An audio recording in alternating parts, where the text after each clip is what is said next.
enregistrement. Donc, je vais mettre à votre disposition les vidéos que nous avons eues pour cette séance.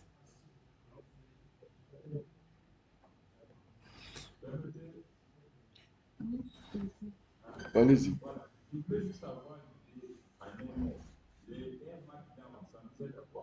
Les Air Markdown, c'est un élément qui vous aide à publier. Donc, au lieu de faire des analyses dans R, de chercher à faire ce que j'ai fait ici, pour amener dans Excel, et ensuite, copier-coller dans votre tableau des résultats, Air Markdown vous permet de passer directement à votre papier que vous êtes en train d'écrire. En mettant des commentaires, des écrits, comme si vous écriviez un article. Ce que vous ne pouvez pas faire avec RStudio seul.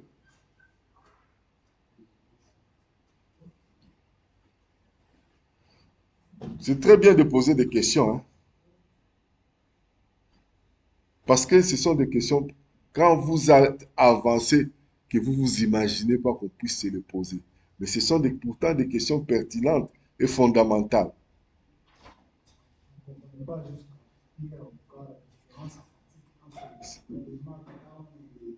Le grand voyage commence toujours par le premier pas. Maintenant, là, vous avez compris. Et c'est le départ pour un grand voyage.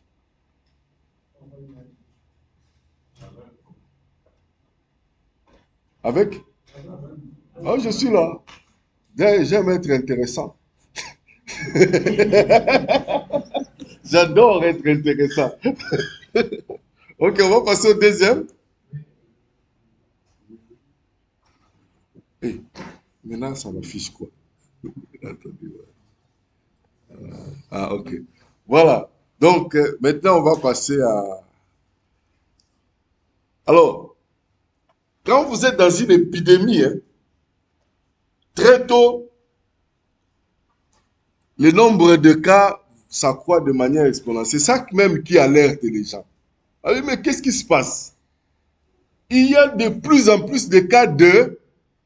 C'est comme ça qu'on s'exprime. Il y a de plus en plus de cas de... Vous êtes médecin dans un centre de santé, mais ces derniers temps, il y a de plus en plus de cas de... Donc, ça veut dire que le jour qui suit, vous avez un nombre de cas qui dépasse le jour précédent. Et le jour qui suit, vous avez encore plus de cas. Donc, c'est une croissance exponentielle. Et c'est ça le début d'une épidémie. Donc, le début d'une épidémie est marqué par un nombre de cas qui s'accroît de manière exponentielle. Alors, on parle de croissance exponentielle lorsque le taux de changement, le delta, le delta là, c'est proportionnel au nombre actuel. Ça veut dire ce que j'obtiens demain est fonction de ce que j'ai aujourd'hui, ce que j'obtiens après-demain est fonction de ce que j'ai après demain. Voilà. Donc c'est ça une croissance exponentielle. Il est vraiment dépendant de ce qu'on... Donc le nombre de personnes nouvellement infectées dépend du nombre de personnes infectées aujourd'hui. Et le nombre de personnes qui seront infectées le lendemain dépendront de ceux qui sont infectés demain. Et qu'est-ce qu'on a? On a une croissance exponentielle. Ce sont des choses qu'on vous a déjà dit. Moi, j'ai fait que vous rappelez. Donc, alors, d'où la notion de taux de croissance comme métrique épidémiologique. On appelle ça gros rate. Donc, si le nombre de cas le premier jour est N, en un jour précis, vous avez un nombre de cas N, et que ce nombre croît chaque jour d'un taux lambda, alors le I que vous aurez le jour suivant, donc N plus 1, sera fonction de lambda multiplié par le I que vous avez le jour précédent. Est-ce que je me fais comprendre?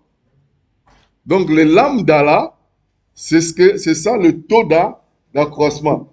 Si vous avez déjà calculé le taux d'accroissement de population, année après année, il y a un taux d'accroissement. C'est comme ça aussi avec l'épidémie. Mais là, on n'est pas année après année, on est jour après jour.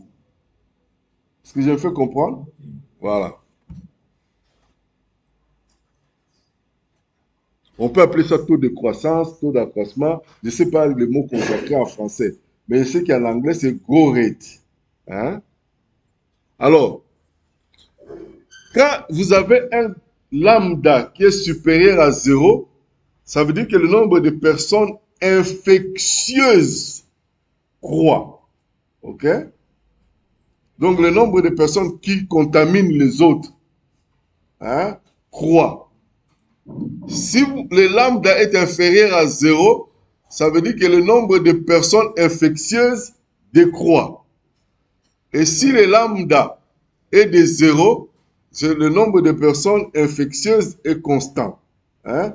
Alors là, vous avez une constance. Généralement, dans le cas des maladies prévalentes, hein, vous avez un lambda comme ça, là, qui est égal à pardon? Bon, c'est un peu ça, mais pas vraiment la vitesse. C'est la probabilité de survenue. La probabilité de survenue. Alors, lorsque lambda, maintenant comment on fait pour avoir une estimation de lambda, pour interpréter, parce qu'on peut vous donner une valeur de lambda, maintenant il faut pouvoir interpréter ça. Hein? C'est surtout, le plus dur, c'est surtout dans l'interprétation. Alors, quand lambda est très petit, très proche de zéro, qu'il soit positif ou négatif, hein, le taux de croissance journalier peut être approximé en multipliant par 100 et en l'exprimant en pourcentage. Et par exemple, si vous avez un lambda de 0,01, vous pouvez dire que j'ai un taux de croissance de 1%. Hein, pour interpréter le résultat que vous avez là. On verra les calculs de lambda ici, hein, de gros rate. Hein. Hein, maintenant, quand vous avez les résultats, comment vous interprétez ça? Hein? Si vous avez 0,01, ça veut dire que c'est très petit. Vous pouvez dire que j'ai un lambda de 1%. OK? De 1% chaque jour. Hein? Alors, quand c'est de moins 0,1, vous pouvez dire que j'ai un cas que le cas décroisse de 1% chaque jour. Ça va?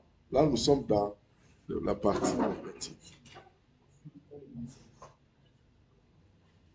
Alors, quand c'est grand, hein, pour une estimation plus exacte de la croissance journalière, on va mettre l'exposant ici. Hein. On fait 100 fois E exposant lambda moins 1, hein, et puis on exprime ça en pourcent. Par exemple, je vais prendre un exemple. Lorsque vous avez un lambda qui est 0,1, 1,5 par exemple, c'est grand, non? Maintenant, pour interpréter ça, on ne dira pas que j'ai chaque jour un taux de croissance de 50%. Non, non, ce n'est pas correct. Hein? Ce n'est pas exact. On va plutôt calculer ça en faisant et exposant 0,5. Ça va vous donner 1,64, hein, moins 1. OK? Ça va vous donner 0,64 et vous multipliez par 100. À ce moment-là, vous dites, j'ai une croissance chaque jour de K de 64,9%. Je me fais comprendre. Hein? Ça, c'est dans la manière d'interpréter. Ça dépend. Si vous avez un petit lambda, vous multipliez carrément par 100, vous multipliez ça en pourcentage. On n'a pas besoin d'être à ce moment-là. On peut être approximatif, mais quand c'est grand comme ça, hein, il y a une besoin d'être exact. On multiplie ça par, on fait l'exposant et exposant lambda moins 1, hein, et puis on fait comme ça. Oui, oui, bon, petit c'est quand c'est proche de zéro. des zéros. Si c'est par exemple 0,2. Ce n'est plus proche de zéro, ça commence à monter. Ouais. Quand c'est proche de zéro, c'est 0,0001. Là, c'est très proche de zéro. Les Américains disent close to. Quand c'est close to zero. Dans ce moment, je ne vois pas comment le lambda peut être inférieur à 0. Oui, les lambda est inférieur à zéro quand Dans la phase descendante de l'énergie. dans la phase descendante de l'énergie. On n'est plus dans la phase ascendante. Le nombre de cas décroisse. Hein? Ce qui est demain est inférieur à ce qui est aujourd'hui. Alors ça nous amène dans le moins. Parce qu'on fait toujours demain moins aujourd'hui. Si demain est plus petit qu'aujourd'hui, on est dans le moins. On se comprend, hein? Pour tout ça, hein? Non, mais c'est ça, la recherche de la lumière. Oui, oui, c'est ça. Si vous utilisez R, vous mettez exponentielle, X, entre parenthèses, vous mettez la valeur que vous cherchez. Ça vous donne.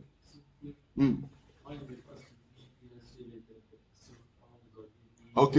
Ce qu'on a dit, c'est que quand c'est petit, hein, la valeur de lambda est petit. On n'a pas besoin d'être vraiment précis. Hein? On va faire une estimation, on va faire une interprétation estimative. Hein? En disant, par exemple, quand c'est 0,01, on dit, bon, on peut dire que les cas croissent de 1% chaque jour. Donc, on a multiplié par ça. OK? Mais quand c'est grand, c'est par exemple 0,5, hein? Là, on va pas dire 50%. Non, là, on est à côté de l'interprétation exacte. On va faire, alors, pour être plus exact, on va faire ça comme ça. Hein? 100 fois E exposant lambda moins 1 et exposant lambda. Quand c'est 0,5, c'est 1,64 moins 1, ça donne 64 et 0,64. Quand vous multipliez par 100, ça vous donne 64%. Alors on peut dire que les cas croissent chaque jour de 64%. Quand vous dites ma population de la zone de santé ou la population de la province croît, hein, chaque année de temps. Avec cette allure. Hein. Mais si l'épidémie, c'est comme ça, non? Quand l'épidémie commence, vous pensez que ça ne va pas s'arrêter. Mais la nature s'arrange toujours pour que ça s'arrête un jour et puis on commence la chute. C'est pourquoi on ferme les frontières. C'est la catastrophe. C'est pourquoi on ferme les frontières. En fait, une menace sanitaire, c'est une question de sécurité. Hein. Ah, c'est une question de sécurité. Les armes biologiques sont plus redoutables que les armes chimiques. Les armes biologiques sont plus redoutables que les armes chimiques. Et si vous utilisez les armes biologiques, vous êtes accusé pour crime de guerre et crime contre l'humanité. Parce que c'est dramatique. Voilà, on va continuer. Ça, ce sont des choses que vous connaissez. Hein. Moi, je vous rappelle seulement. Hein. Donc, si vous avez, par exemple, maintenant, ça, c'était le gros rate. Voyons maintenant une autre métrique qu'on appelle le doubling time. C'est le temps de doublement. Hein? C'est le temps qu'il faut pour que le nombre de cas double dans une épidémie. Le temps qu'il faut, doubling time, le temps de doublement. Je ne sais pas le mot consacré en français. Voilà. Le temps de doublement. Le temps qu'il faut pour que le nombre de cas double. Si par exemple au jour 0, vous avez un cas et qu'au 10e jour, vous avez 2 cas, c'est le double time et de 10 jours. Ça veut dire que vous aurez un cas au jour 0, 2 cas au jour 10 et vous aurez 4 cas au jour 20. 8 cas au jour 30 et 16 cas au jour 40. C'est ça C'est comme ça qu'il faut réfléchir sur le concept, hein, penser sur le concept de temps de doublement. C'est une métrique aussi importante. Alors, dans le cas où le nombre décroît, c'est dans le sens inverse. Hein. Ça s'appelle plus temps de doublement, ça s'appelle le temps de demi-vie. Comme les pharmaciens ou les pharmacologistes disent, le temps de demi-vie. Hein? Donc, c'est le temps qu'il faut pour que le nombre de cas diminue de moitié. Donc, si au jour 0, vous aviez 4000 et qu'au jour 10, vous avez 2000, donc le temps de demi-vie, c'est 10 jours. Parce qu'au jour 20, ce sera 1000 et ainsi de suite. Voilà. Ça fait du sens, hein?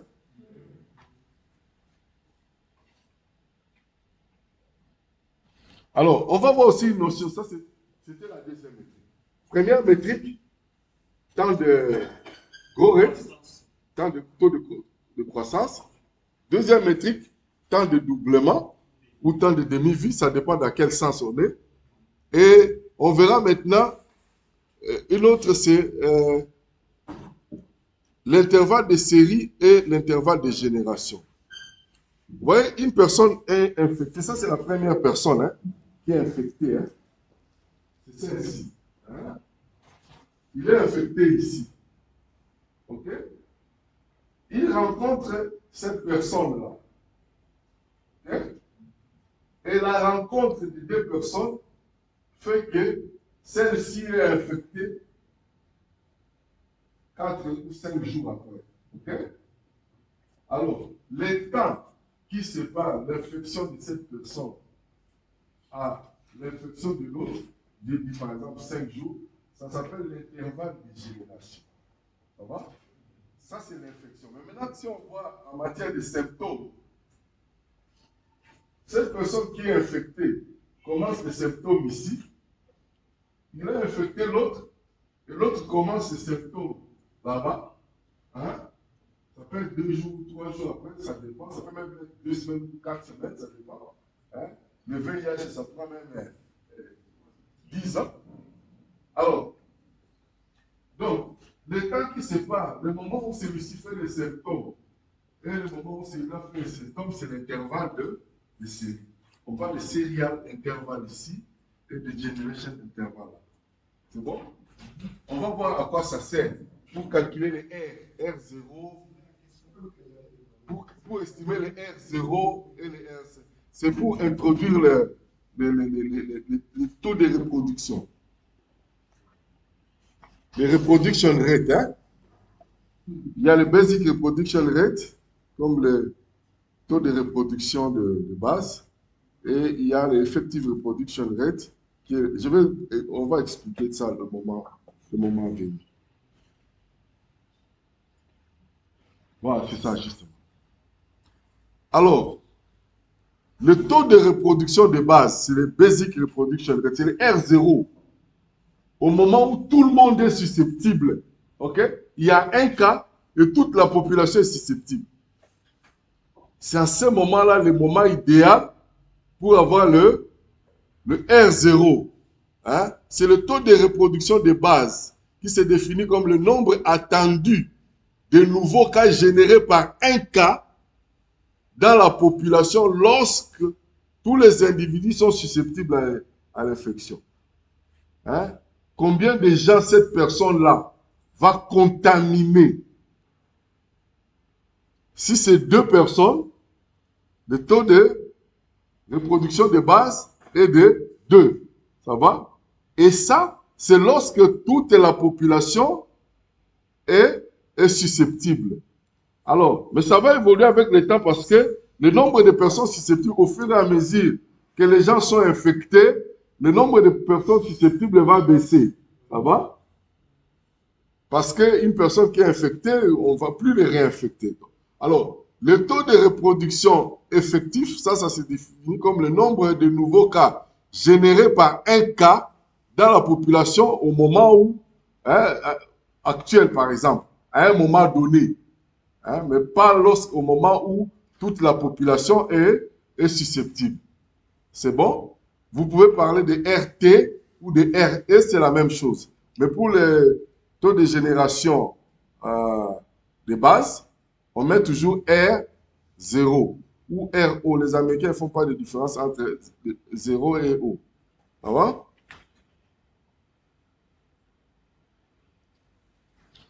Donc, le taux de reproduction de base, ça décrit ce qui se passerait dans le cas où il y a une nouvelle introduction d'une infection dans la population. OK? Si aujourd'hui, on a un nouveau cas Covid dans la ville de Kinshasa, qu'est-ce qui se passerait? Tout le monde, ils vont poser, ceux qui sont des auditeurs aguerris, experts, ils vont dire, oui, mais le taux de reproduction de base de Covid, c'est combien? Si vous dites 3, donc, si une personne est contaminée, donc il va contaminer 3 personnes, ainsi de suite. Et les 3 personnes vont contaminer 9 autres personnes. Parce que c'est 3 fois 3. C'est là qu'il a parlé de la vitesse de propagation. Ouais. Moi, je préfère parler de la probabilité de survenue. La probabilité de survenue.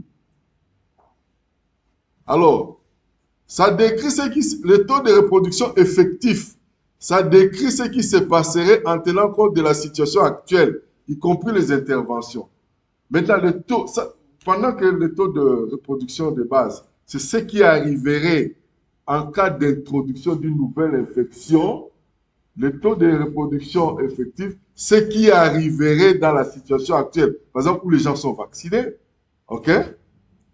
Les gens sont vaccinés, c'est-à-dire on les a enlevés des personnes susceptibles, où les gens commencent à se laver les mains, où les gens ont arrêté de se donner des baisers, où les gens, on a pris des mesures, où il y a mise en quarantaine de contacts, hein, où il y a confinement, pourquoi pas, hein? Donc, par rapport à la situation actuelle, y compris hein, la situation, toutes les interventions qu'on peut avoir.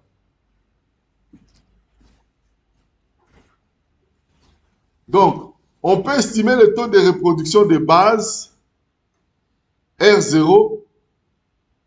J'aime pas bien écrit ça. Qu'à partir des données collectées au début de l'épidémie. Voilà. Parfois, quand on traduit de l'anglais en français, on n'exprime pas le fond des choses. Qu'à partir, parce que j'ai dit ici, à partir des données collectées à partir du début. Non, non. Qu'à partir des données collectées au début de l'épidémie. Est-ce que je me fais comprendre? C'est là que vous avez un R0 hein, fiable. Fiable, je préfère valide. Valide. Parce qu'il y a une différence entre fiabilité et la validité. La validité, c'est dans quelle mesure ce que vous mesurez correspond à la définition que vous avez. La fiabilité, dans quelle mesure le protocole que vous utilisez vous permet d'atteindre les résultats. Vrai. Donc, je préfère valide ou même exact, pour être plus précis. Hein? Exact. Dans quelle mesure le R0 est exact? Exact, accurate. Rien ne c'est ça fiable. Exact. Hein? Donc, parce qu'à ce moment-là, toute la population est comment? Est susceptible. Hein? À ce moment-là, toute la population est susceptible. Si vous avez 10 000 habitants, ça veut dire que vous avez une personne qui est infectée et 9 999 personnes susceptibles. Je me fais comprendre, hein? Donc, c'est ce moment-là. Et personne n'a acquis une quelconque immunité. Hein? Par exemple, les maladies, après avoir été infecté, vous êtes immunisé, vous ne pouvez plus être contaminé. Donc, à ce moment-là, vous êtes immunisé. Il y a des maladies qui procurent l'immunité comme ça. On vous enlève du groupe de personnes susceptibles. Vous êtes immunisé comme tous les parlementaires sont immunisés devant la loi. Donc, vous avez une immunité. On va arrêter tous les autres sauf vous. Donc là, l'infection peut atteindre tout le monde sauf vous.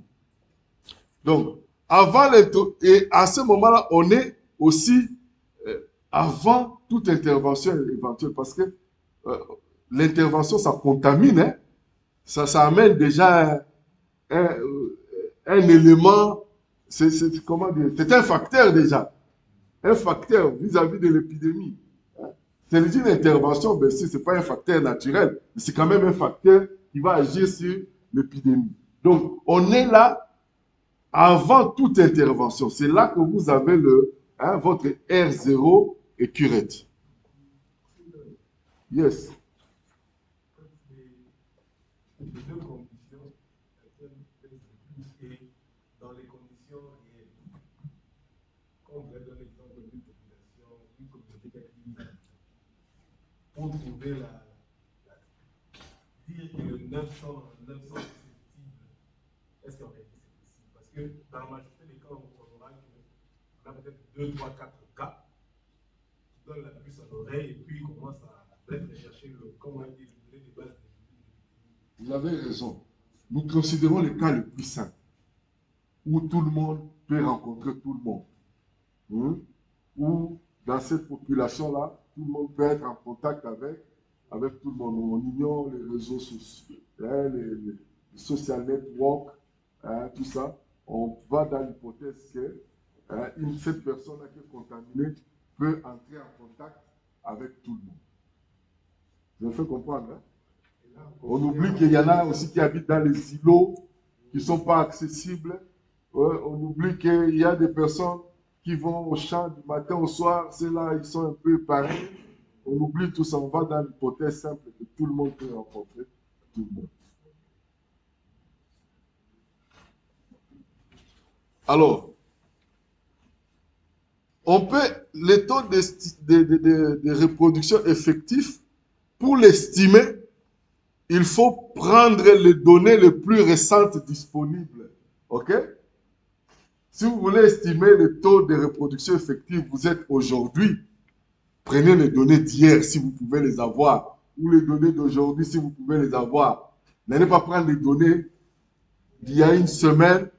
Mais c'est que notre système de surveillance il est tellement faible que parfois les données de la semaine, il n'y a que les données d'il y a une semaine qui est disponible et complet. Complète, mais les données d'hier, pas encore disponibles. Alors, vous vous référez aux données d'il y a une semaine pour calculer votre RT. Ça va? Je me fais comprendre. Mais quand on est en Australie, quand on est à Londres, les données d'hier sont déjà disponibles. Parce que dans tous les hôpitaux où les patients sont allés, ce sont des hôpitaux qui sont connectés, où on a enregistré les données. Je me fais comprendre. Donc, pourquoi on doit prendre les données récentes? C'est justement parce que il faut ignorer les anciennes données d'abord et se focaliser sur les données actuelles. Alors, il est préférable de prélever les données dans une fenêtre où les interventions sont constantes pour qu'il n'y ait pas trop l'influence des interventions sur la valeur des R. Il faut que les interventions aient été les mêmes. Comme ça, on peut dire que toutes choses étant égales par ailleurs, voilà la valeur de R. Alors, plus longue, vous prenez la fenêtre de temps, plus vous devez avoir les données pour calculer les R, plus vous avez confiance parce que déjà vous aurez une moyenne avec des intervalles de confiance, ok? Et moins forte est l'estimation en temps réel parce que vous avez pris une fenêtre de temps assez longue. Et plus courte vous avez la fenêtre de temps, moins de données vous avez moins confiance parce que ça ne peut pas être la réalité de tout le temps. C'est peut-être valable pour ces moments-là, mais vous avez une plus forte estimation en temps réel. Ça va? Voilà, les R0, comme j'ai dit, comme toute épidémie, hein, les R0, il est influencé par un certain nombre de facteurs, notamment la biologie même de la maladie, hein, la nature de l'agent pathogène, parce que vous avez un R0 pour Covid qui n'est pas le même que pour le choléra. Hein? Vous n'avez pas le même pour Covid que pour la grippe. Hein? Donc, ça dépend de tous ces facteurs, les conditions environnementales, notamment le climat, les maladies saisonnières, hein? Le comportement de l'hôte, hein? Comment l'hôte se comporte, son immunité aussi, hein? La structure sociale, hein? Est-ce que c'est pendant la période où il y a l'école ou pendant les vacances? Ça, c'est la structure sociale. Est-ce que les gens se saluent toujours, main dans la main, ou bien c'est... Ça, c'est la structure sociale, ainsi de suite. Donc, le R, il est dépendant de tout ça. Donc, vous avez un R pour chaque cas, hein, un R0.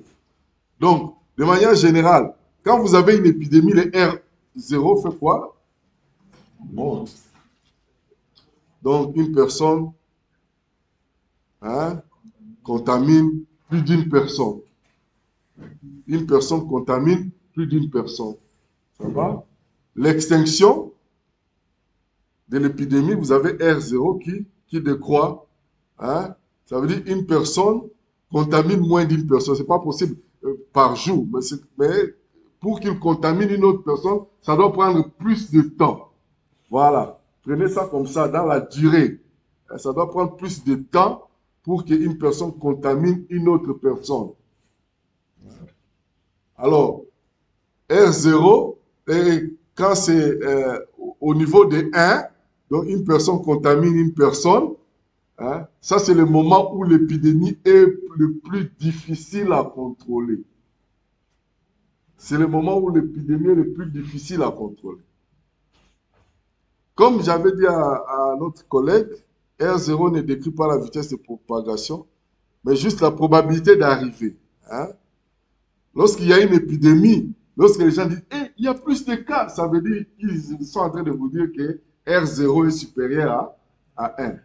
Quand les gens vous disent ah bon, il y a de moins en moins de cas, ça veut dire qu'ils vous disent tacitement que R0 est inférieur à 1.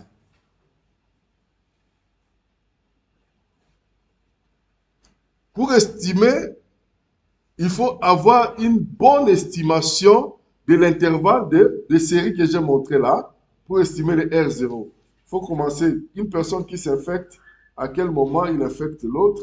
Une personne qui commence ses symptômes, à quel moment la personne qui l'avait infecté commence ses symptômes. Donc, il faut avoir une bonne maîtrise hein, de l'intervalle de série. L'intervalle de série, c'est maintenant là, la vitesse à laquelle l'infection arrive. Hein? Oui.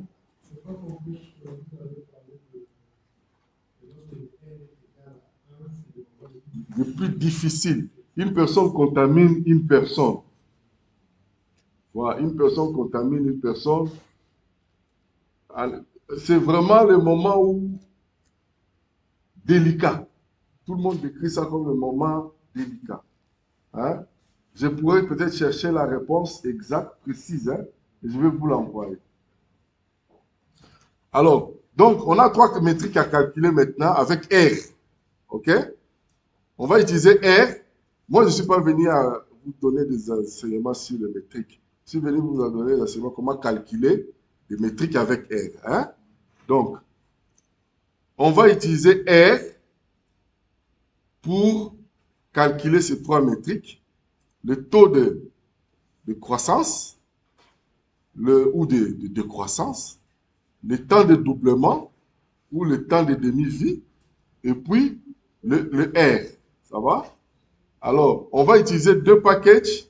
On avait utilisé Tidyverse pour pour voir comment vous pouvez manipuler les tableaux. Maintenant, pour calculer les taux de croissance et les autres métriques, on va utiliser le package incidence et le package EPI estime. Donc, si vous avez R, pour le faire, il faut commencer par installer le package. Ça va? Install package, vous écrivez incidence, il vient, vous verrez, le package est installé dans votre R. C'est bon? On peut passer à la partie de démonstration. Voilà. Merci. Avec votre permission. La permission du professeur.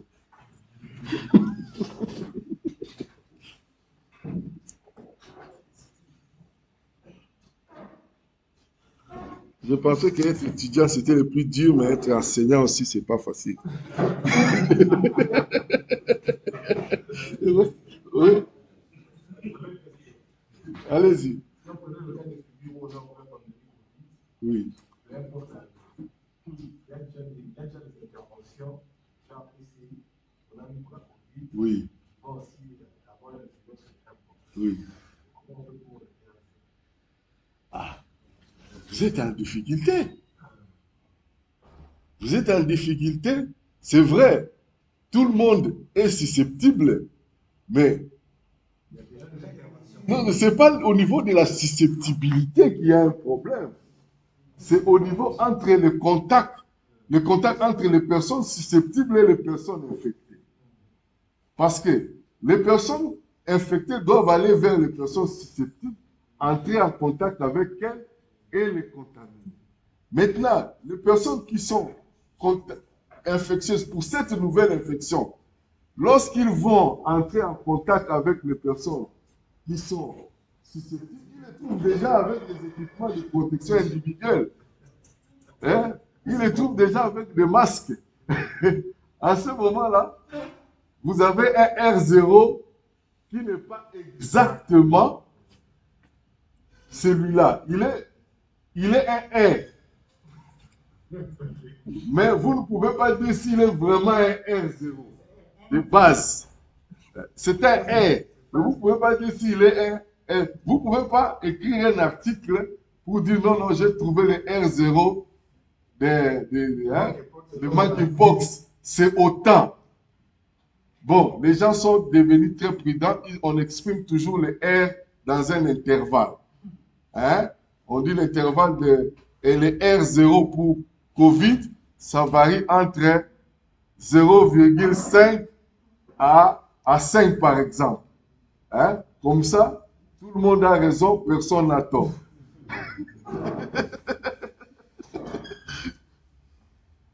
Ok.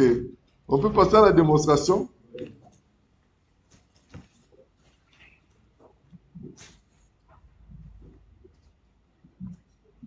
On va utiliser toujours nos données de la première. Non, ne vous en faites pas. Tout ça est enregistré, en cours d'enregistrement. C'est filmé. Mon écran est filmé, ma voix est filmée. On a tous les moyens aujourd'hui pour faciliter les choses.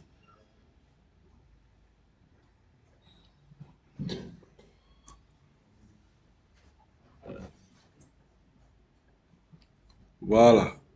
Donc, vous voyez ici,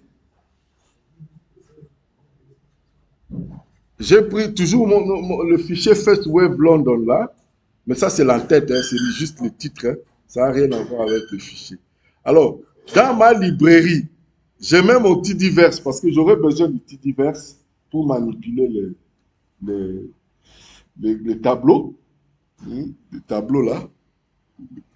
Je mets incidence parce que ça c'est le package qui va me permettre de calculer le gros rate, le temps de croissement et le temps de doublement ou de demi-vie. Et puis SPI estime qui va me permettre de calculer les R. Ça va? Alors, je vais importer les données comme je l'ai fait pour le reste des autres, hein, en utilisant toujours T-divers, le read CSV, le T-divers, là. Je vais cliquer là. Donc, Oui, il prend d'abord ceci, et puis après, je vais prendre les données là. Très bien. Il me dit toujours ce que j'ai, hein. J'ai 61 colonnes et 61 lignes et 6 colonnes. OK? Je peux vous visualiser comme on a fait avant, hein, quand j'ai démontré. Ce sont les mêmes données, hein. Les dates, hein, les new cases. Ça, c'est le nouveau cas et ça, c'est le cumul des cas. OK? Donc ça, c'est un peu pour reprendre ce que nous avons fait. C'était une bonne façon d'utiliser ces données-là de manière à vous familiariser avec. Maintenant, ce que je vais faire, c'est comme on a fait prendre les données, pas de, de la fin au début, mais du début, des données les dates les plus anciennes vers les dates les plus récentes. Voilà. C'est ce que je vais faire en utilisant mapdf de case data. Ça me donne exactement les dates de plus anciennes aux plus récentes. Attendez, j'espère que c'est ça que j'ai. Voilà. Très bien. Très bien. Et après, on va utiliser le package incidence. En fait, incidence va créer un nouvel objet vide. Hein? Le package incidence va créer un nouvel objet vide où nous pourrons maintenant insérer les données et faire les analyses. C'est pourquoi vous verrez ici, ce que je fais, c'est que je crée une variable appelée i. Hein? Une variable appelée i, et puis je lui assigne l'opération que je... Vous voyez notre... Hein, monsieur Sanogo? Vous voyez la... Qui avait la corne, hein? Qui avait parlé de la corne? Vous voyez ça ici? Voilà. Ça veut dire qu'ici, on est dans divers. On est dans divers. Ce que je fais, c'est que je... Alors, il y a une manière dans la programmation orientée objet. Hmm, vous avez, quoi que vous fassiez, vous aurez toujours des colonnes avec des données. C'est la base de la programmation orientée objet. Alors, ce qu'on fait, c'est que le nom du tableau, c'est ça qu'on prend comme l'élément de référence pour reconnaître le tableau entier. Alors, pour identifier la colonne de ces tableaux-là, une colonne de ces tableaux, on met après le nom du tableau, on met le signe $, qu'on fait suivre du nom de la colonne. Ça veut dire que vous avez plongé dans le tableau et vous êtes arrivé sur la colonne. Ça, c'est le principe pour la programmation orientée objet. Si vous faites même la programmation web, tout ça, c'est le même principe. Alors, donc, quand on met ici case data, ok? Ça veut dire que nous sommes dans le tableau case data, on met $, on met date, donc nous avons plongé dans la colonne date. Voilà. Je fais comprendre, hein? Et là, pour cette colonne-là, faisons un pipe, hein? On fait une pipe, et puis on fait une pipe, sinon vous risquez de mal interpréter. Pipe. Et puis, incidence entre guillemets. Comme ça, on a un nouvel objet, incidence. Ça va? Alors, vous allez voir que quand je vais cliquer là, il me dira qu'il y a un objet incidence qui est créé, qui a 61 cases à partir du premier jour jusqu'au dernier jour. C'est comme s'il a créé simplement une colonne.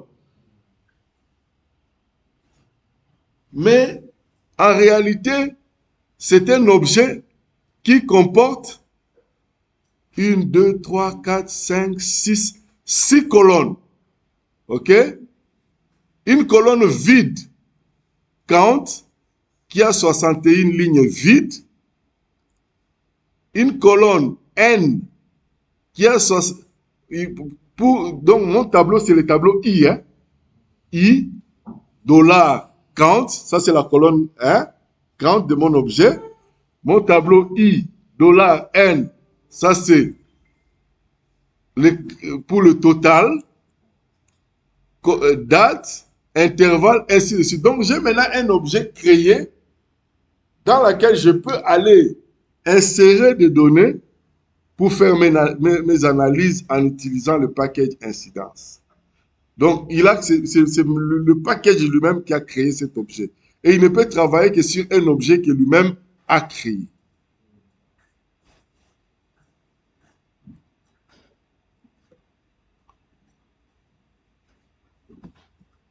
Alors maintenant, ce que je vais faire,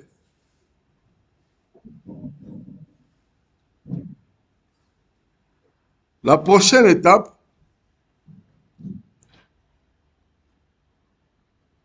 nous allons prendre la colonne count de l'objet incidence, ok? Nous allons lui assigner, c'est-à-dire nous allons mettre dans cette colonne les données de case data qui sont contenues dans la colonne new cases by specimen date. Ça va? Ça, c'est ce que ce PIP-là veut dire. Hein? Donc, les données de case data, nous avons sélectionné seulement une seule colonne que nous considérons comme matrix. S-matrix, ça c'est un formatage simplement, hein, parce que ça c'est des cours de base de R sur le type de données. Hein. Donc ne vous en faites pas. Donc c'est un formatage seulement. Donc comme matrice. Donc on a pris les données de la colonne qu'on va insérer dans notre objet incidence, mais sous forme de matrice. Une autre chose qu'on va faire, on va prendre aussi les données de notre case data, où on va sélectionner, les données de la même colonne, mais qu'on va prendre comme somme, et on va introduire dans la colonne N, ici l'objet N de notre I. Donc, nous aurons ici des nombres ordinaires, et ici nous aurons les sommes. Alors, ça fait que nous aurons notre objet I qui aura des valeurs dans la colonne count et dans la colonne N. Et maintenant que j'arrête, allez-y.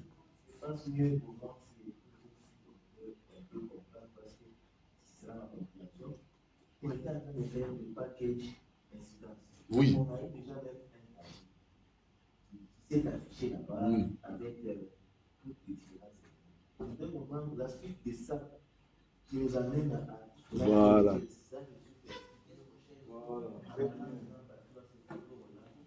Notre tableau-là nous sert de ressources pour alimenter un objet qu'on va appeler objet incidence, qu'on a créé à partir de notre paquet d'incidence.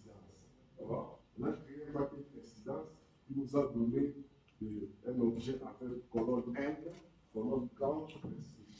Maintenant, on est en train de prendre dans notre tableau les données pour venir placer dans notre nouveau objet qu'on a créé, qui s'appelle incidence. On a d'abord pris toutes les données de la colonne là, on est venu les placer dans le compte. Ça va? Pour avoir les mêmes données comme dans l'autre tableau. Et puis maintenant, on est allé prendre encore ces mêmes colonnes-là, on vient placer ici, mais on fait la somme, parce qu'on veut avoir la somme totale de toutes ces données. Parce qu'on veut avoir une représentation relative au total qu'il y a de toutes les données. Voilà. C'est un peu ça. Merci de poser la question. Vous serez coté en fonction du nombre de questions posées.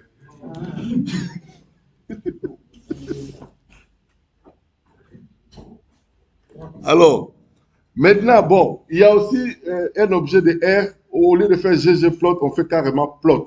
Hein? Plot. Mais là, il faut certaines conditions. Hein? Par exemple, comme l'objet incidence, c'est un objet qui a sa manière de fonctionner. Il suffit de faire plot I. Si vous avez les dates, vous avez les données, il vous donne par rapport à vos données le graphique qui convient. Par exemple, là, quand on fait plot I, il nous donne un graphique qui montre au fil du temps comment a évolué la situation. Hein? Vous voyez? Nos données ont commencé le 3 février 2020, se sont terminées le 3 avril 2020. Ça, c'est la situation, comment ça s'est... Hein? C'est l'épidémie, le nombre de cas. C'est ce que j'avais montré avec l'autre plot là en ligne. Hein. Ça, c'est une façon de le mettre en bas. Et ici, vous avez Daily Incidence. Et ici, vous avez le time. Donc, ça veut dire simplement ici que notre objet incidence, il est bien fait. Hein? Maintenant, nous avons notre objet incidence. Nous pouvons procéder au calcul. Est-ce que je me fais comprendre? Nous pouvons procéder au calcul. Ça, c'était une manière de visualiser notre objet incidence pour dire, voilà, il est bien en place.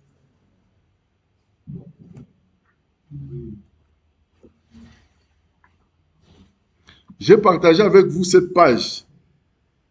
Quand vous êtes débutant, vous n'avez pas besoin de réfléchir beaucoup sur le code à faire. Vous recopiez seulement le code que l'enseignant vous a donné. Hein? Et vous adaptez. J'ai partagé avec le professeur le code et même le HTML que j'ai obtenu à partir. Elle va partager avec vous. À vous d'aller les exploiter parce que ça, c'est un bon début. Vous commencez à faire des analyses à partir du code que l'enseignant vous a donné et au fur et à mesure que vous devenez expert, vous pouvez adapter ce code aux réalités que vous rencontrez selon les spécificités de vos données. Par exemple, ici, j'ai des données journalières. Si vous avez des données hebdomadaires, donc il faudrait un tout petit peu vous adapter. Oui.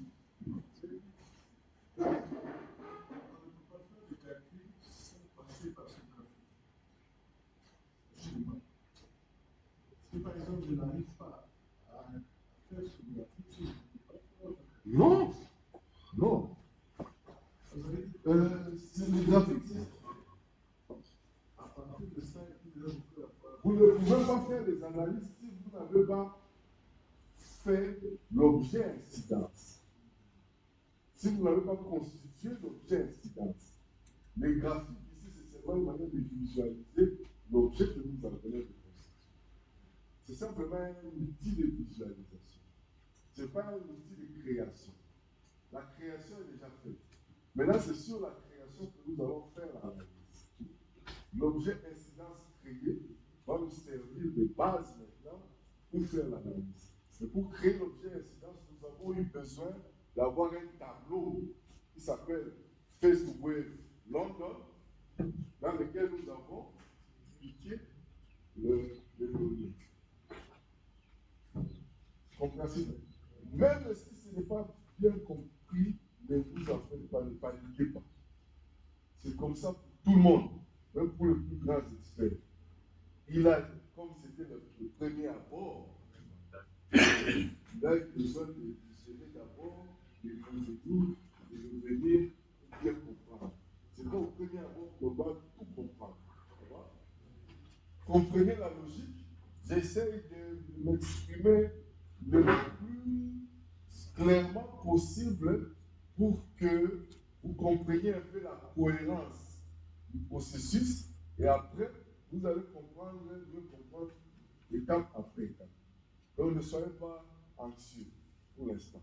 Et puis vous aurez les vidéos, vous pouvez à tout moment que vous voulez, replay, vous augmentez la vitesse de la vidéo,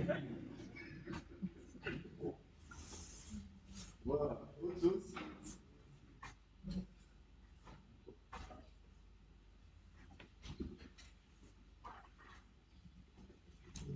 Ok, bon, maintenant, notre objet étant, incidence étant créée, nous voyons, il y a la possibilité de pouvoir, ça c'est intéressant à montrer, ça c'est juste une manipulation. Hein? Il y a la possibilité de pouvoir, sur ces données-là, ponctionner les 20 premiers jours du graphique. C'est un peu comme ça que la puissance de cet objet incidence. Donc, en mettant I 1 à 20, parce que les gens pourraient se demander, mais pourquoi en mettant incidence, il pense directement à la date. En mettant plot I, il fait suivant la date sans qu'on spécifie que sur l'axe des X, il faut mettre la date. Non, c'est comme ça qu'il est conçu. Donc, c'est un package dans lequel on a donné l'instruction que quand vous créez l'objet, considérez toujours la date comme l'élément fondamental sur lequel vous construisez l'objet. Ce que j'ai fait comprendre. Hein? Considérez toujours la date comme l'élément fondamental sur lequel vous construisez. Donc, si vous devez faire même un split, considérez que c'est le split de la date. Si vous devez faire un plot ou un graphique, considérez que c'est le graphique en fonction de la date. J'ai fait comprendre. Hein? Donc, maintenant, quand vous faites un split comme celui-ci, le split, c'est la troncature. Hein? Quand vous faites une troncature, couper. Quand vous faites une coupure, comme avec un ciseau comme ça. Hein? Voilà, comme font les endonucléases, là, les enzymes. Voilà. Quand vous faites une troncature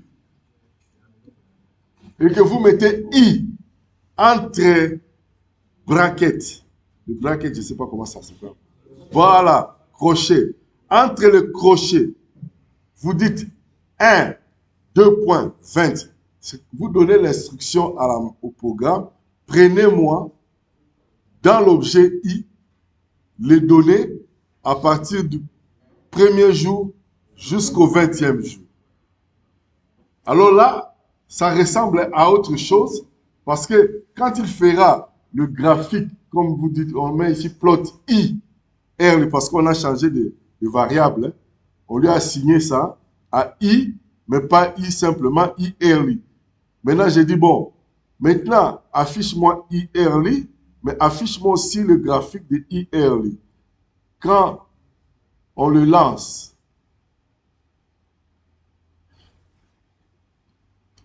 il donne d'abord ici, il donne IRI, hein, qui est une suite. Hein. Il dit, ok, c'est une matrice avec 20 entrées. Ok? Une colonne. Et il donne quelques détails. Et il vient ici, qui représente 20 jours, et il donne uniquement les données, le graphique, sur les données de 20 premiers jours. Donc, si je me réfère à cet ancien graphique, c'est pratiquement les données d'ici. Les données d'ici. Hein, il n'y a pas grand-chose de 20 premiers jours. Hein. Le 3, du 3 jusqu'à vers la fin du mois de mars, on est pratiquement ici. Hein. Et la fin du mois de février, on est pratiquement ici. Hein. Vous voyez qu'il n'y a pas grand-chose. Hein. Voilà, c'est ça qu'il vous donne. Ok? Voilà, simplement pour vous montrer qu'on peut faire un split de données avec Alors, on peut aussi faire un split en donnant la date. Et là, c'est une fonction de R base. Hein. Ce n'est pas R taille diverse, c'est R base. Parce que avec T divers, c'est filter. Si vous voulez hein, faire un filtre de données d'une date à quelconque à une autre date, vous dites filter from to. Mais vous pouvez aussi utiliser une autre fonction de R base. Ce n'est pas un package particulier, c'est un package qui vient quand vous téléchargez, installez R sans autre package. C'est la fonction subset. Subset qui dit prenez un sous-ensemble. Hein? Prenez-moi un sous-ensemble de I, mais à partir de la date. Mais comme ça a un format date, vous précisez le format du 25 du 25 février jusqu'au 10 septembre. Alors, il fera la même chose. Et quand vous cliquez sur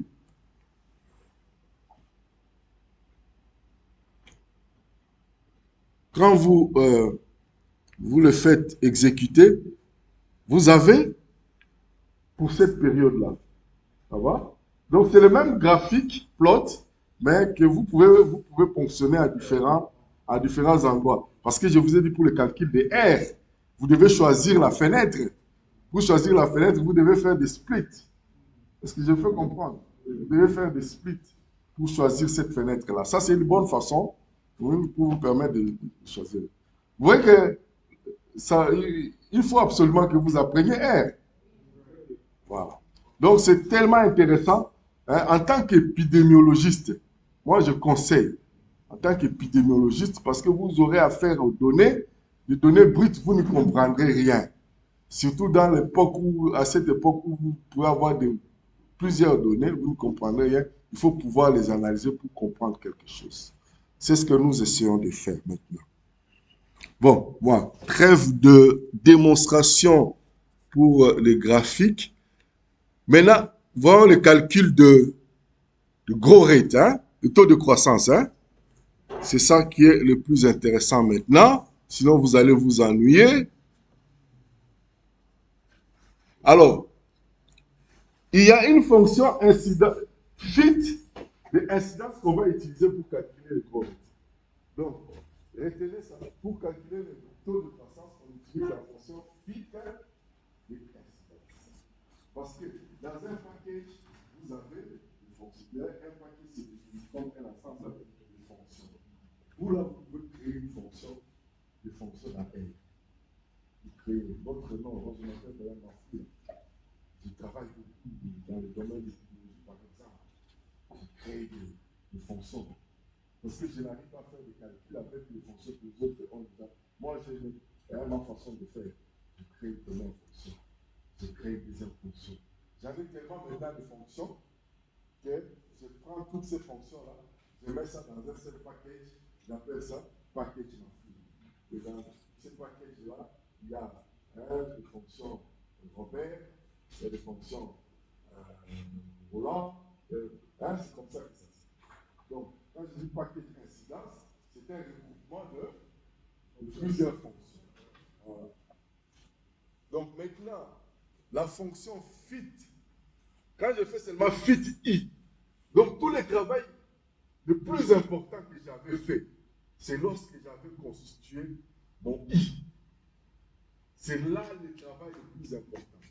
Le reste, c'est seulement, je vais voir comment c'est, est-ce que je peux prendre une date particulière, mais le plus important, c'était mon i. Maintenant, quand je fais fit, entre parenthèses, i, ça me donne le calcul du taux de croissance, automatiquement. Et ça me donne aussi le calcul du temps de doublement, automatiquement. Donc, si j'ai ici myFit, ma variable myFit, vous pouvez l'appeler comme vous voulez. Le nom de variable, c'est la personne qui, l'analyste qui le choisit. Donc, si je fais fit i et que j'appelle, et que je lance, j'exécute ma variable, voilà. Il me donne Maintenant, j'aurai besoin de votre attention. Il me donne un certain nombre d'informations, notamment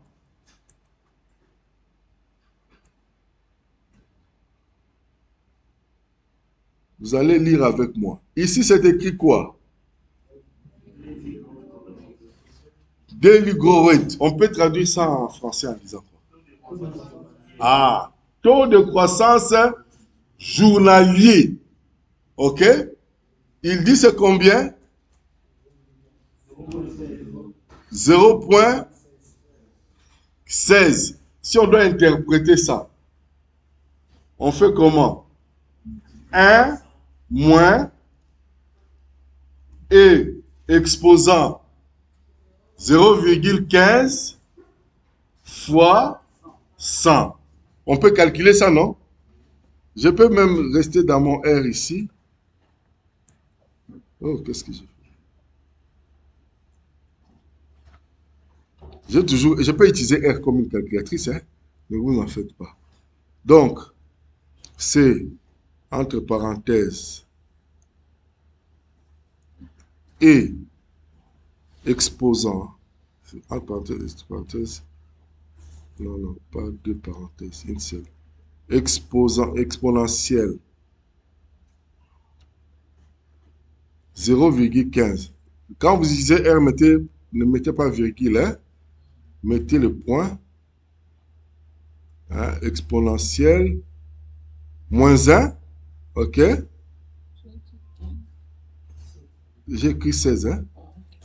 Mais on peut mettre, c'est eux qui ont voulu que j'arrondisse. Je peux aussi carrément laisser ça comme ça. On ne sait pas jusqu'où ça peut aller. Moins 1, voilà, fois 100. Voilà. Donc, chaque jour, il y a un taux d'accroissement de combien? De 17%. Ça va? Donc, 0,15 ici, il y a un taux d'accroissement chaque jour de 17%. C'est ça notre taux d'accroissement, avec les données que nous avons là, un taux d'accroissement de 17%. Et puis, comme on ne veut pas avoir tort, hein, parce que nous sommes en statistique, vous connaissez les dogmes de la statistique, hein, on n'est jamais sûr de ce qui se passe dans la population quand tu travailles dans l'échantillon. Hein.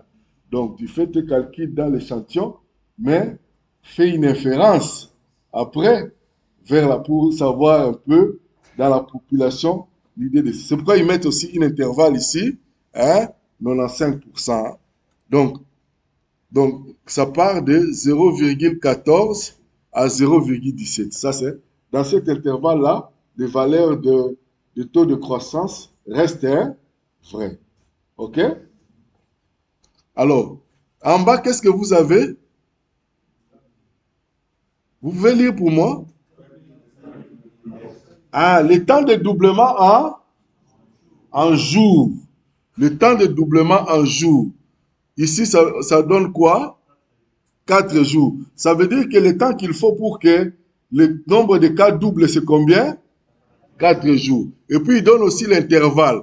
Hein, il dit, quand c'est 3,9 à 4,9, hein, on est toujours dans le bon. OK?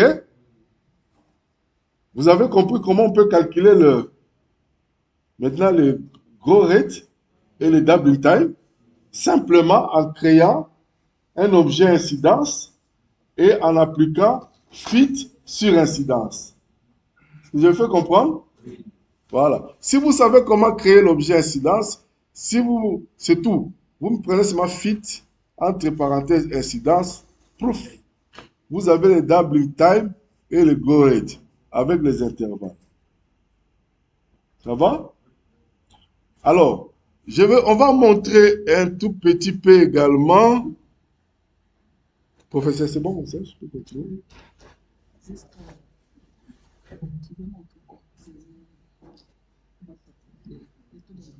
Oui. Ah, bon. On va en ligne, hein, on pourra faire la modélisation. Parce qu'on a épuisé tout notre temps, hein, professeur? Hein? La modélisation, on va faire ça en ligne. Maintenant, je vous ai montré comment calculer. Le temps est une ressource rare. Il faut en profiter. Ce que nous avons fait n'est pas mauvais. C'était nécessaire. Mais comme nous n'avons pas pu faire le reste, professeur, vous souhaitez que je peux avoir des contacts avec eux et puis faire ça. Bon, je vous laisse parler. Je vous ai coupé, mes excuses, professeur. Non, en fait, je disais que comme il est 12h25 et que le docteur Gisèle va venir à 13h, il fasse la démonstration sur le calcul du taux de reproduction. Et après, on va arrêter. On va prendre une pause de 15 minutes et on va suivre la session suivante. Donc, on va s'arrêter au calcul de R0 et après, c'est fini. Avec lui pour aujourd'hui. Mais après, vous allez continuer. Merci, professeur. Comment c'était intéressant? Ah, merci. Comment? Non. Si vous vous rassasiez, la suite ne sera plus intéressante. Vous devez toujours avoir faim dans la vie. Dans la vie, ne cherchez pas à être comblé. Cherchez à avoir toujours faim, toujours avoir soif. Comme ça, vous allez toujours courir derrière la connaissance. N'est-ce pas? Si vous êtes comblé, on peut vous donner une pension et préparer votre décès. Ok, on va continuer.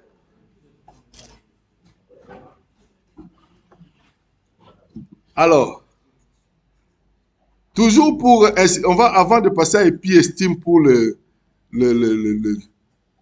calcul de R, il y a quelque chose de très intéressant aussi dans le package incidence, c'est la fonction split. Non, c'est toujours fit, mais avec le split. Vous avez vu qu'on a fait le calcul pour toute la période de l'épidémie. OK?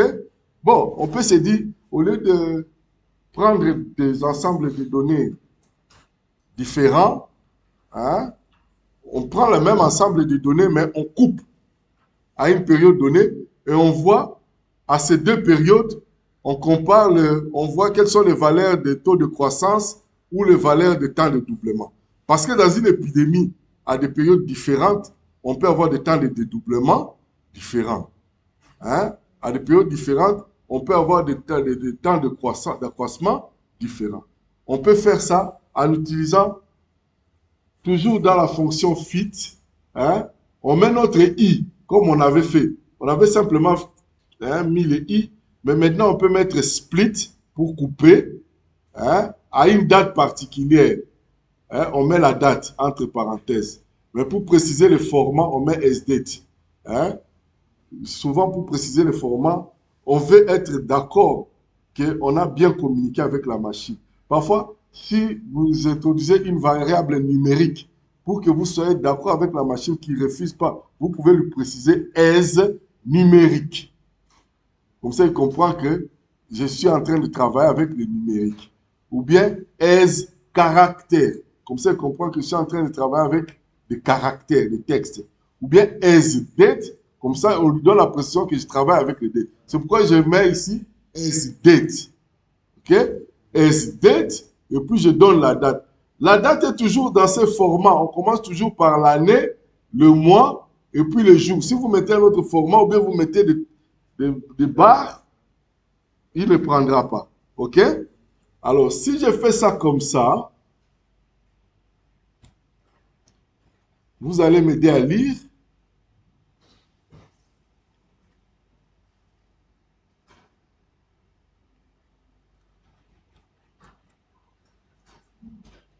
Voilà. Il commence par donner before and after. Ça veut dire before quoi et after quoi? C'est après la date que j'ai précisé là. Donc, c'est before and after cette date-là. OK? Alors, il donne. Ici, c'est quoi? Daily growth rate. OK? Ici, c'est quoi? before, ici c'est after. Donc, le temps d'accroissement avant est de 0,04. Comme c'est trop petit, vous pouvez dire c'est 0,4% chaque jour. Hein? Et puis le temps d'accroissement après, cette date-là, c'est à peu près 17% comme on avait vu. Hein? N'est-ce pas? Donc c'est un peu hein, pour voir, comparer des taux d'accroissement à des périodes précises. Alors, l'intervalle de confiance, il donne l'intervalle de confiance pour before et puis pour after. Alors, il donne aussi le temps de doublement avant. Vous voyez que le temps de doublement est trop long. Pour que le nombre de cas double, c'est 143. Alors qu'après, pour que le nombre de cas double, c'est 4 jours. Donc, ce sont la période après ici qui traduit mieux une épidémie hein, par rapport à la période d'avant. Pour que le nombre de cas double, ça prend beaucoup de temps, ce n'est pas vraiment une épidémie. Une épidémie, vraiment, hein, il faut que ça double très, très rapidement. Voilà. Et il donne des intervalles de confiance pour le... Voilà, ça c'était pour terminer avec le temps de doublement. Et passons maintenant... Alors, comme j'avais dit, pour bien calculer le R, il faut bien connaître l'intervalle de série. Hein? Ça, c'est donné dans la littérature. Pour chaque maladie, hein, les séries intervalles est donné par... Voilà. Alors, pour la COVID, la moyenne hein, des séries intervalles, c'est 12 jours. Et l'écart type, c'est... Voilà. Ce qu'on commence par faire, c'est d'abord de configurer ce que l'on sait de la littérature. OK? On utilise la fonction make config de EPST. OK? On commence par faire ça. Make config. Une fois qu'on a configuré ça, on a stocké dans la variable S intervalle. Maintenant, on peut calculer R avec la fonction estimate R. OK? Qui prend comme argument notre I. OK? Notre I que nous avons. Une méthode qu'on appelle paramétrique SI. Et puis notre config qu'on a eu là, ici. Hein? Et puis on va faire un plot de ma R juste pour le représenter de manière graphique. Voilà. Et ça donne ceci. Vous avez, ici c'est notre, hein, nos données hein, de la première vague, comme ça monte. Et ici, vous avez le R, comment il évolue. OK? Vous pouvez voir ici qu'au début, R est au-dessus de 5. OK? Et R diminue. OK? Jusqu'à atteindre une valeur proche de 0. Après le 15 février, il nage à ce niveau-là avant de commencer à remonter jusqu'à atteindre 25. OK? Après, il commence à décroître. Il décroît jusqu'à revenir à la valeur de 0. Comprenez? Et en dessous, c'est la SI distribution, la distribution de serial intervalle qu'on a défini là-bas en donnant l'écart type et la moyenne. C'est bon comme ça? Donc, on a calculé les R à partir de nos données et on peut publier. Ça va? On peut publier l'évolution des R hein, au cours de l'épidémie à COVID-19 durant la première phase à Londres, la première vague à Londres. N'est-ce pas? Donc, je m'attends à ce que pour les prochaines épidémies, que vous publiez sur hein, les différentes métriques épidémiologiques et l'évolution des R. Voilà. J'ai dit et je vous remercie.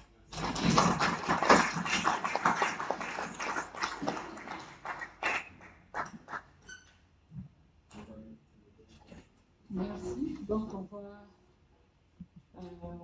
je pense qu'on peut prendre la pause. Hein.